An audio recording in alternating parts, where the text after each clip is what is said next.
آپ کیا سمجھتے ہیں کہ بلوچستان کے حوالے سے کل بلال بھٹو زرداری صاحب کوئٹہ میں بات کر رہے تھے، آج وزیر اعظم نے مسنگ پرسنز کے حوالے سے کہا کہ ہم اس مسئلے کو ایڈریس کریں گے، آپ کے خیال میں کیا پاسبلٹی لگتی ہے آپ کو؟ دیکھیں جی، میں یہ سمجھتا ہوں کہ اس مسئلے کو حل کیے بغیر آگے نہیں بڑھا جا سکتا، کیونکہ آج کا جو بھی ہوا ہے، یہ وزیر اعظم کے ووٹ شوٹ ملے ہیں، وزیر اعظم بن گئے ہیں شہباز شریف، تو سب سے پہلے جو ہے چائنا کے صدر شی اور وزیر اعظم نے مبارکباد ودن آورز دے دی ہے. تو اس کا مطلب یہ ہے کہ ہمارے جو سیاسی تجزیے میں بات چل رہی ہے کہ امریکہ انڈیا کو آگے پیش رفت کروانا چاہتا ہے، اور پاکستان کا جو اقتصادی گھیراؤ چل رہا ہے اور جس میں ہم 80,000 ارب کی قرضے کی معیشت کے بحران میں بتدریج آگے لے جائے جا رہے ہیں کہ ہمیں تھوڑا تھوڑا آکسیجن دیا جائے تاکہ ہم قرضے اتارتے رہیں اور آخر کار ہم اس ویب میں، اس جال میں پھنس جائیں کہ جہاں ہماری نیوکلیئر 80,000 یا آپ 8,000 کہہ رہے ہیں؟ 80,000 80,000 ارب روپے. 80,000 ارب روپے، جی ہاں، 1 لاکھ ہونے والا ہے وہ. تو کہنے کا مقصد یہ ہے کہ جب یہ 80,000 بلین جو ہے یہ قرضہ ہوگا، اور اس میں بینکوں کے بھی ہیں، خدا نخواستہ بینکوں کے بھی ڈراؤں تو آپ کا بینکنگ سسٹم آدھے گھنٹے میں بیٹھ سکتا ہے. اور جو یہاں کے سیریس مبصرین ہیں وہ آنے والے مہنگائی کے عذاب کو تصور کرتے ہوئے ڈالر کے اوپر اپنی زبان کو ملکی مفاد میں چپ رکھے ہیں، ورنہ ڈالر جو ہے یہاں جہاں کھڑا ہے یہاں نہیں کھڑا رہے گا. تو ہمارے لیے جس طرح مونسٹر ہمیں اقتصادی طور پہ نظر آ رہا ہے، تو سر مسئلہ وہی ہے کہ پارلیمانی ڈیموکریسی پاکستان کے اندر ہے یا نہیں ہے،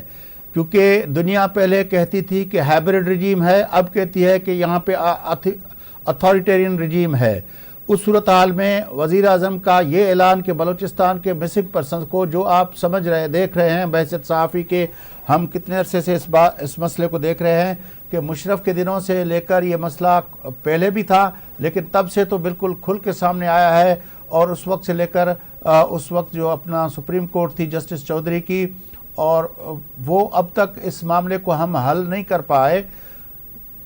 اسمبلی کے فلور پہ بھی باتیں ہوئیں، سپریم کورٹ کے اندر بھی اختر مینگل صاحب گئے. ہم تو یہ پوچھ رہے ہیں کہ اس معاملے کے اندر جو وزیر اعظم کا اعلان ہے، یا جس طرح کل بلال صاحب نے اعلان کیا تھا، اس معاملے میں ہماری پارلیمنٹ، ہماری یہ حکومت کیا پیش رفت کر سکتی ہے؟ جی، میں اس کو جو اب یہ لنک جو میں جوڑنا چاہ رہا تھا کہ ہماری اقتصادی بدحالی اور یہ مسنگ پرسن کے اوپر جو ہم آواز بلاول اور جو ہے وزیر اعظم شہباز نظر آئے ہیں، میں یہ سمجھتا ہوں کہ جو چائنا کی مبارکباد ہے، ہمارا سارا فوکس جو ہے اگلا جو سی پیک جو ہے ڈیولپڈ جو ہے ورژن،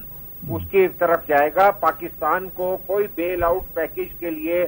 امریکہ اور ویسٹ کی طرف سے سپورٹ نہیں آئے گی، اور جو ہے چائنا بڑھ کر آگے آئے گا، اور اس کے لیے ہمیں گوادر سمیت اور بلوچستان سمیت مسائل حل کرنے ہوں گے، جس کے لیے آصف زرداری صاحب کو ایوان صدر میں بٹھایا گیا ہے، جن کے بے تحاشا دورے چائنا کے ہوتے تھے، جس کے نتیجے میں سی پیک آیا تھا. ٹھیک ہے، اب میں یہ سمجھتا ہوں کہ وزیر اعظم اور ہاؤس اور سر اس پیراڈائم کے اندر، جس پیراڈائم کے اندر آپ بات کر رہے ہیں، اس پیراڈائم کے اندر مسنگ پرسنز کے کیس کو کس طرح دیکھتے ہیں؟ وہ کیے بغیر آپ کا چارہ کوئی حل نہیں نکلے گا. ایک تو آپ کو اقتصادی بدحالی کا جو ہے معاملہ ہے، دوسری طرف اگر لا اینڈ آرڈر کی سچویشن ہوگی تو آپ وہاں پر کس طرح ریلیف کا اعلانات ہوتے ہیں. آج کسی ریلیف کا اعلان ہم نے نہیں سنا. جو سنتے تھے یا پیپلز پارٹی کہتی تھی کہ تنخواہیں دگنی کر دیں گے، یا 300 جو یونٹ تک بجلی جو ہے وہ سولرائزیشن کے تھرو مفت کریں گے، اس طرح کا کوئی ریلیف پیکیج وزیر اعظم کی طرف سے آج اناؤنس نہیں ہوا، عام طور پر جو ایکسپیکٹ کیا جاتا ہے پہلی اسپیچ میں. فیاض صاحب، اگر آپ ہمارے گزشتہ ہفتے کا آخری پروگرام کا وہ دیکھیں تو میں نے جو جملہ کہا تھا کہ فوج کی تنخواہیں دینے کے لیے ہمارے پاس پیسے نہیں ہیں، جو کہ ایک بہت الارمنگ اور سنگین آئی اوپنر ہے کہ جس کے اندر کہاں سے ہم اس کو کریں گے. کیا ہم نان کمبیٹ ایکسپینسز پہ سب سے پہلے کریں گے، یا کتنا ایک مانگ سکتے ہیں ہم عالمی سطح پر؟ تو وہ بات ہماری اختصار کے ساتھ ہوئی تھی. میں سمجھتا ہوں کہ ہم جس موضوع کو بھی ڈسکس کریں اسے منطقی طور پر سامنے لائیں اور اس موضوع سے انصاف کریں. قریشی صاحب آپ کیا سمجھتے ہیں کہ انٹرا پارٹی الیکشن اگر الیکشن کمیشن قبول کر لیتا ہے تو پارلیمنٹ کے اندر وہ جو ہے اور باقی صوبائی اسمبلیاں جو ہیں وہاں پہ پی ٹی آئی کے جو ممبران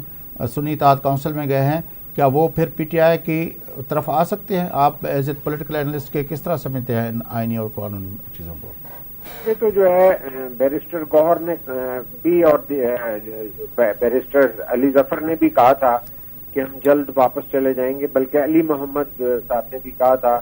کہ ہم دوبارہ پی ٹی آئی کے اس میں چلے جائیں گے. تو وہ نام بعد ازاں چینج کریں گے کہ بھئی ہم اس کا حیثیت کیا ہے پارلیمنٹ میں کیا نہیں ہے، وہ تو رہیں گے سنی اتحاد کونسل کے.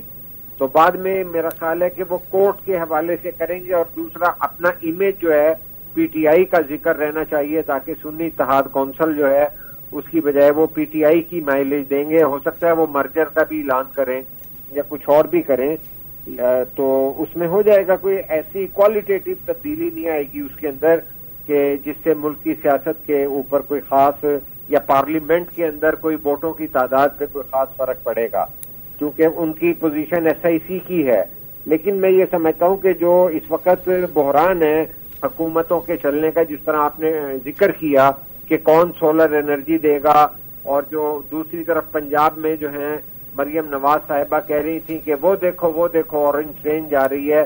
وہ میرا جو ہے منشور ہے. مجھے کیوں کہتے ہو کہ منشور کیا ہوگا؟ تو ایسا کوئی مجھے منظر نظر نہیں آ رہا. ہمیں قرضوں کی قسطیں، قرضوں پر سود کی قسطیں دینے کے لیے قرضے دینے ہیں، اور ہم ایک ایسے جال میں جا رہے ہیں کہ جو ہم پتہ نہیں اگلے سال ہم کون سی موضوعات پہ بات کر رہے ہوں کہ ہماری اقتصادی صورتحال ایسی بھی نہ ہو. تو کہاں یہ ہم پیش رفت کی بات کریں، اقتصادی ریلیف دیں، عوام کی ریلیف کی باتیں کریں، وہ خواب خرگوش کی باتیں ہیں. مجھے تو جب یہ لگ رہا ہے کہ جب یہ بات وزیر اعظم منتخب جو ہے وہ پارلیمنٹ میں تو چلیں یہ مطلب ہے کہ اس وقت ریلیف اور ملکی معیشت، لیکن فوج کی تنخواہ نہیں ہے جی. فوج کی تنخواہ اگر غیر ممالک دے رہے ہیں، اس کا مطلب یہ ہے کہ قرضے دینے والی قوتیں آپ کے فوج کی تنخواہیں. چلیں اب اس کو آپ کا نقطہ لے آتے ہیں. قریشی صاحب آپ اس پہ انپٹ دیں. مولانا صاحب نے جو آج باتیں کی ہیں، مولانا صاحب جو ہیں جی، مولانا صاحب کا روزگار ختم ہو گیا ہے سیاسی، کیونکہ ان کی جو بیس تھی کے پی کے میں، وہاں پہ جو ہے بہت زیادہ اور طرح کا ٹرینڈ بن چکا ہوا ہے. اور اس کو وہ بھانپ چکے تھے، جس وجہ سے انہوں نے اپنی جان بچانے کو جو ہے نا پریفر کیا، اور انہوں نے کمپین بھی نہیں چلائی، کیونکہ سیاستدانوں کو پتا ہوتا ہے کہ ٹرینڈ کیا ہے الیکشنز کا. اور یہ بھی ہو رہا تھا کیونکہ وہاں پر جو ہے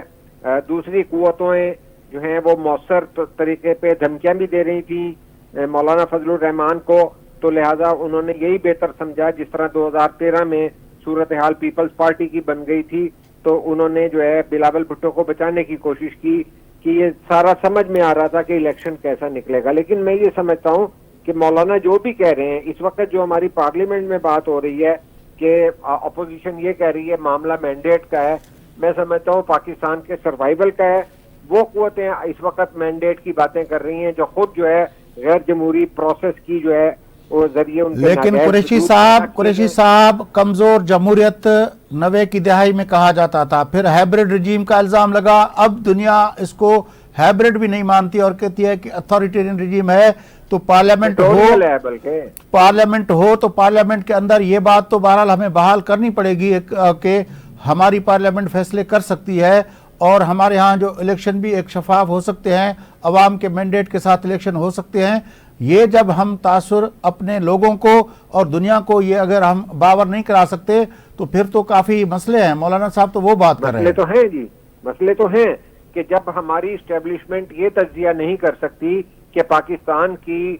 سروائیول کے معاملات کتنے گمبھیر ہیں، اور اس سے پہلے جب انہوں نے 2018 سے پہلے پروجیکٹ شروع کر کے جس طرح عمران خان کی حکومت بنوائی تھی اور اس کا بعد ازاں بوجھ نہیں اٹھا سکے تو اس سے نجات حاصل کرنے کا پروگرام بنایا، تو اب بوجھ اور بڑھ گیا ہے کندھوں پہ. ہماری معیشت مزید بیمار ہو چکی ہے، اور ہمیں اس وقت بہت زیادہ جو ہے